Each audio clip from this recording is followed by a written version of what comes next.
Now, a huge scandal rocked Team Nigeria's camp on Wednesday at the ongoing Tokyo 2020 Olympic Games when 10 Nigerian athletes were disqualified from competing in the event after they failed to undergo mandatory tests ahead of the global sports event. That development has been generating a whole lot of reactions across Nigerian sporting firmament. And joining us now to weigh in on the matter is Sunday ADELEYE, a former Technical Director of the Athletics Federation of Nigeria. Welcome, Sunday. Good to have you on Newsday. Now, let me ask the obvious question. Yeah, nice having myself here too. Oh, great. Yeah. Let me ask you the obvious question. How did we get it wrong? It says it's a mandatory test to have. How did we manage to take ourselves to Tokyo without having satisfied that basic criteria? Sorry, a point of correction first. The former technical director and the vice president of Athletics Federation of Nigeria now. Apologies. Thank you.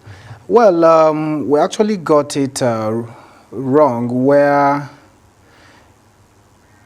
when you make a submission to the minister or the ministry, because of course they are head bent on who they want to work with or who their cronies are. So whatever you say, they say it as if you're trying to make unnecessary noise. 1 year ago, we saw it coming and then we raised eyebrow. We wrote to the ministry and we said to them, hey, there's a problem coming. We sent the list of athletes that should be tested. But they refused. They said that the ministry said, and the minister in particular said that they should not receive anything from the Ibrahim Gusau faction. If you look at the period, we were still in charge even before the election. So this thing has been there, and I came 8 months after, and I said, look, there is a problem coming. We have to take care of this. They said, no, I was just trying to be relevant. I'm trying to create unnecessary awareness, and because of our interest, we just want to cause problem for the ministry. But that's not true. But sorry to interject. Okay. Sorry, it's actually Sunday. terrible where you have, yeah. I was just going to ask. Yeah. I know my colleague wants to get in on this, but this isn't our first rodeo. This isn't our first Olympics. Surely we knew the requirements before now. Yeah. Yeah. Well, yeah, this is not our first Olympics. We've been attending Olympics, and then, of course, these things have been there.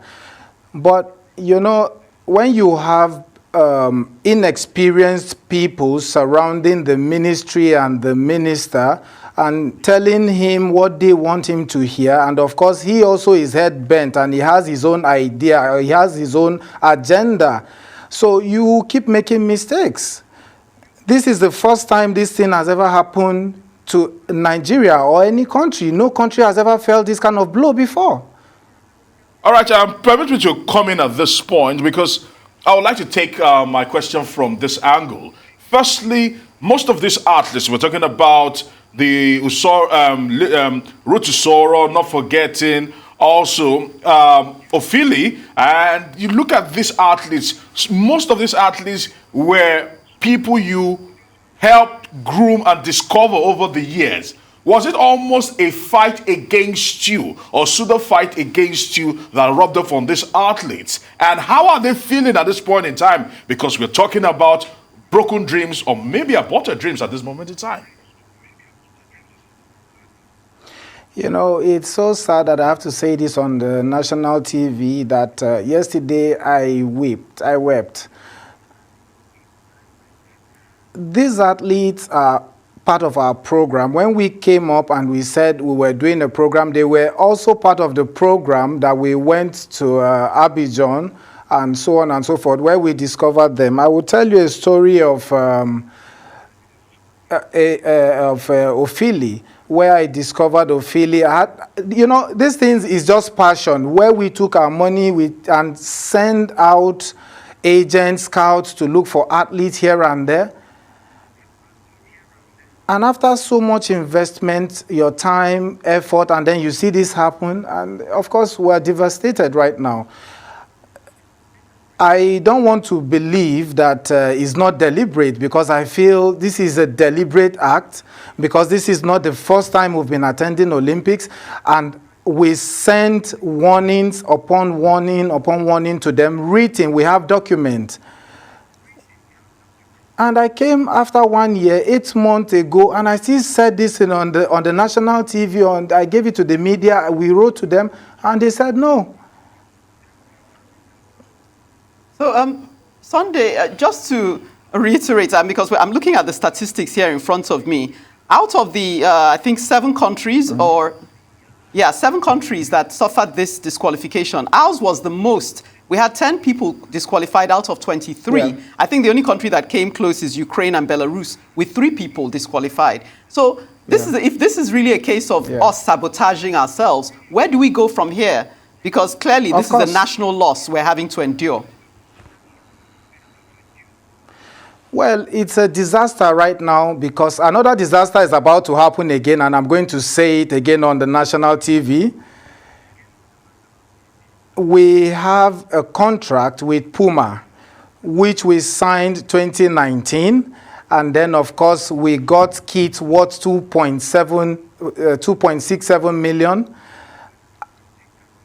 And then the ministry and the minister, or the minister in particular, is saying that the athlete should not wear the kit because, of course, he is bringing another company to give equipment to the athlete, because he has problem with Ibrahim Gusso, he has problem with Sunday ADELEYE. So now, Puma is already threatening, because part of the agreement is that we will wear the kit at the Olympics. So if we are not wearing these kits at the Olympics, so Nigeria will be at the risk of another litigation, which will be paying Puma a minimum of over 1 billion naira in this period where we have recession.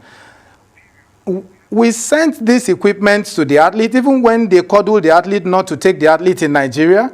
We still sent this equipment to Tokyo, to the Nigerian embassy. The minister asked them not to take the equipment, and the athletes will not even wear this equipment. This minister will go as far as writing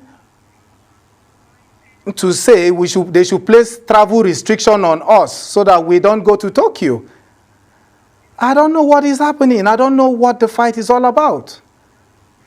Unfortunately, it's the athletes that are suffering the brunt of the fight between the Ministry of Youth and Sports and the Athletics Federation of Nigeria.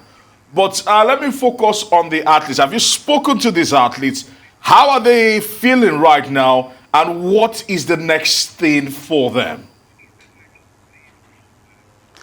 You know, as if this was not a big disaster enough, even what was given to the athlete as the mobile phone that the organizers of this event shared to every athlete and officials as a souvenir was even taken away by some of these officials, saying that because they have dropped this athlete, that they will not give them the phones. This is madness. These athletes are calling me and saying, please, can you help us? We're in can you please come? I said, there is no way I can come, because there is a restriction on me to travel to Tokyo by the Honorable Minister. There's nothing I can do at this point. So are we not supposed to be, as in consoling these athletes, trying to see how to get them back to start getting set for another Olympics? And common mobile phones, the allowances, I'm sure, will not be paid to them. They will send them back home with probably a minimal amount. Sunday, please tell us that there is a silver lining to all of this. Tell us that you're planning to take this through the rightful channels, and that we might be having you back again to give us an update on your progress with actually challenging this state of affairs. Well, we are not stopping. We are challenging these matters. We are in court, and then we are going to invite the anti-graft agencies. We have documents. We have everything that we are going to put on the table. Whosoever is responsible for all these things, the mismanagement and diversion of funds, all, we have the documents. We have proof, even from America, going to camp in America, where we said there was no need for them to go to America. I said it.